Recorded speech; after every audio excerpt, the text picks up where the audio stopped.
Ladies and gentlemen, good evening and welcome back to our YouTube channel once again. And it is my hope and prayer that this video is actually going to find you guys in good health. Personally, I am fine. As you can see, Kisumu is also fantastic. And maybe you can also let me know where you are watching the video from. The county or the country in case you are out of the republic. Ladies and gentlemen, let me begin this video by asking you this simple question. Yesterday, Ali Hassan Joho attended a meeting that also included some of William Ruto's key allies from the coastal region. And I did a proper analysis about that meeting. But there are some individuals on this channel who believes that Hassan Joho, like my friend Roy Captain, who believes that Hassan Joho has actually crossed over to Kenya Kwanza. Do you believe that Hassan Joho can move from ODM party to Kenya Kwanza just like that? Let me know your thoughts in the comment section. And of course, Joho met with Raila Odinga again earlier today. And I know most of you guys are actually waiting for my analysis. It will come maybe tomorrow because today I think Masa imeenda sana. Now, if you followed the proceedings in Kericho today, something unusual actually took place. Rigathi Gachagua spoke for less than 2 minutes. In fact, by the time Rigathi Gachagua was handed over the microphone, and by the time he was inviting William Ruto, it was less than 2 minutes. Why do you think Rigathi Gachagua spoke for less than 2 minutes? Because Kericho is one of the shareholders in Kenya Kwanza government. And Rigathi Gachagua is one of the proponents of the shareholding theory in Kenya Kwanza. And therefore, in my view, I thought Rigathi Gachagua was going to take that opportunity to talk to the shareholders right from their backyard. But he didn't do that. The truth of the matter is that I tend to think that Rigathi Gachagua, being the deputy president, probably got wind that William Ruto was going to answer him. And indeed, when William Ruto was given the chance to speak, he lectured Rigathi Gachagua over the issue of shareholding. And for those who've been following the politics of this country, earlier this month, William Ruto embarked on some 4-day tour of the Nyanza region. And while in Nyanza, William Ruto used the opportunity to actually respond to Rigathi Gachagua, who was advocating for shareholding, where if you voted for Kenya Kwanza government, then your shares in government should be high. For example, the Kikuyu Nation voted 47% to Kenya Kwanza, and therefore their shares should be 47. The Kalenjin, I think, were 29 or 30 something. Then the rest of the Kenyans were to share that. And William Ruto lectured Rigathi Gachagua over that while in Nyanza. Na watu wa Nyanza, mimi nataka niwaeleze, mtu asiwaambie ya kwamba muko nje ya serikali. Hii serikali ni serikali ya Kenya. Nyinyi munalipa ushuru na nyinyi ni wa Kenya. Hii serikali ni serikali yenu. Nyinyi mnanielewa? Na tutahakikisha ya kwamba hakuna sehemu ya Kenya itabaguliwa kwa mambo ya maendeleo kwa misingi ya siasa.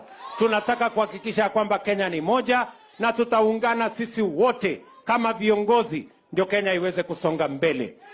It is primitive and backwards for anybody to imagine that any region of Kenya cannot get development on account of how they voted. That is not right. That is not correct. And I want to assure the people of Kenya that we are going to move together as one nation. But because Rigathi Gachagua is a truthful man, Rigathi Gachagua also waited for his time. And an event took place in Nandi, which is William Ruto's backyard. So Rigathi Gachagua went to Nandi for that event. And he responded to William Ruto that he still believes in the shareholding theory. That we increase our shareholding in his government from 47% to almost 60%. Many people are uncomfortable about our shareholding. Ni kidogo is only 47. 27 tutaiongeza itakuwa mingi zaidi. Mnataka tuongeze ama tupunguze? Tuongeze ama tupunguze? That we shall do. And an election is a deliberate thing. It's by choice. Sisi tulijipanga na Rais William Ruto. Kama mkujipanga na yeye, mbona mnatulaumu? we had choices. Rais William Ruto alikuwa pale, Raila alikuwa pale. Sisi tukaamua. Sasa tukiwa kwa hiyo serikali tuko wengi, mnalia kwa nini? Nyinyi kama mmebadilika, mjipange, mkuje uchaguzi ikifika muongeze zenu, tuongeze zetu, rais apite vizuri. But we have no apologies to make for our decision to invest in President William Ruto. We think and we believe that we made the right decision, and we are happy with what is going on so far.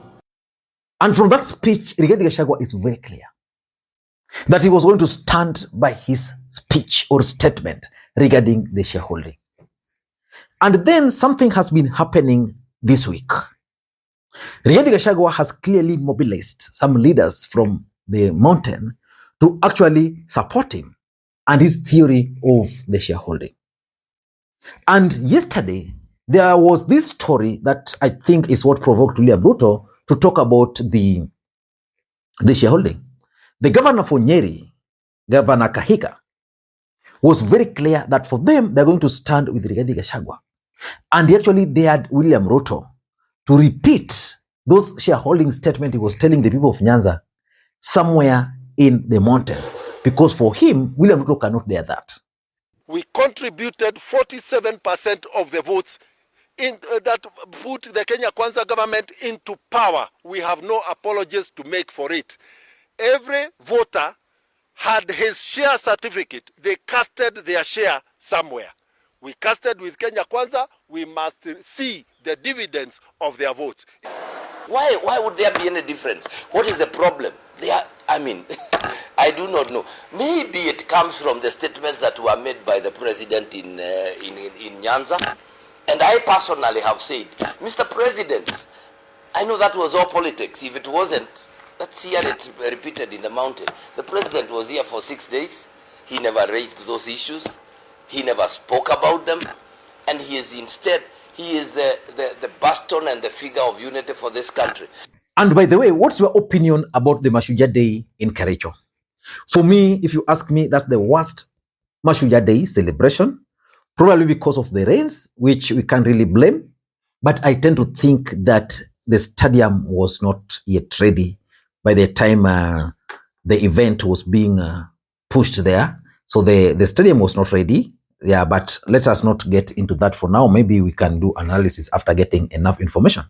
So why would William Ruto choose Mashujaa Day to actually respond to Rigathi Gachagua? And why would he choose Kericho? Nia yetu ni kuunganisha wananchi wote wa taifa letu la Kenya, na ni wahakikishie wa Kenya kutoka jamii zote, kutoka kaunti zote, kutoka pembe zote za Kenya, ya kwamba hakuna Mkenya atabaguliwa na serikali ya Kenya kwa misingi ya kabila, dini ama siasa.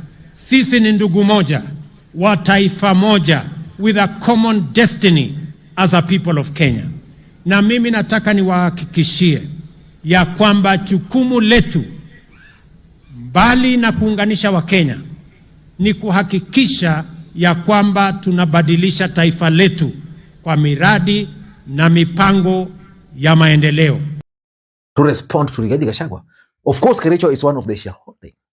Number one, in my view, I tend to think that William Ruto was keen on sending a strong message to his troops, especially the ones from the Rift Valley, to stop those shareholding stories. Because remember, Rigathi Gachagua responded to Ruto in Rift Valley.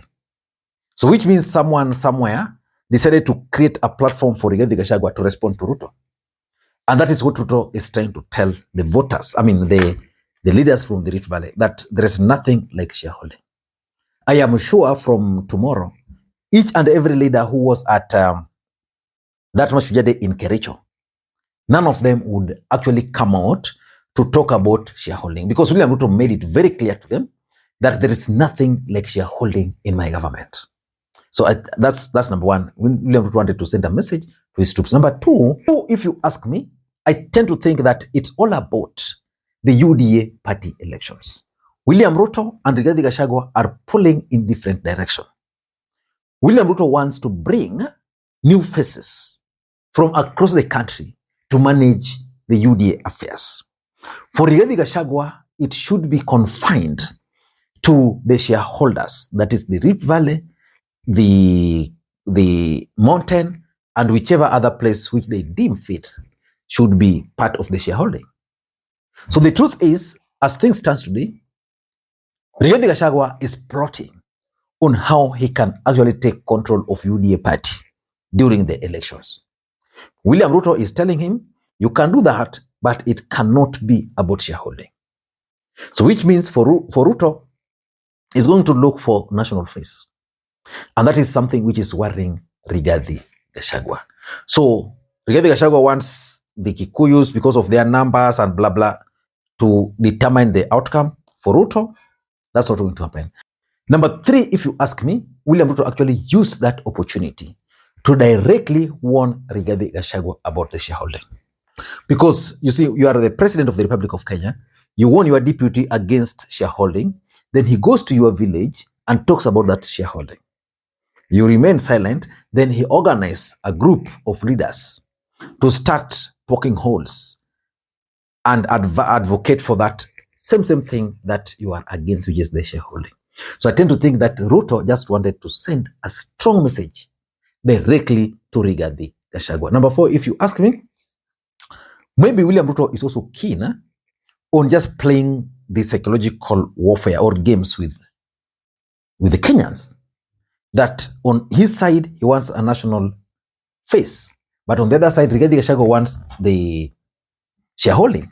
So which means for Ruto, he's keen on appealing or creating that national image.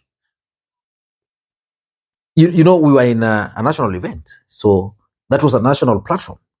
A very good opportunity for William Ruto to actually portray, in quotes, a national leader, a national image. Someone who is keen on bringing everyone on board. So in my view, it could be William Ruto's strategy to appeal nationally to Kenyans. And number 5, in my view, I tend to think that as much as Rigathi Gachagua is still talking about the shareholding, William Ruto is already focusing on the 2027 election. And the message is telling Rigathi Gachagua is that the 2027 election is not going to be about the Kikuyus, it's not going to be about Kalenjins. It's going to be about more than that, which means he's telling Rigathi Gachagua that the last election, as much as we are in office, we can't bank on it. So we need to bring others on board. So he's now telling Rigathi, let us focus on 2027, not who voted for us and not who did not vote for us. I don't know what you think. That's my take. Until next time, this is Lee Makwiny. Bye-bye.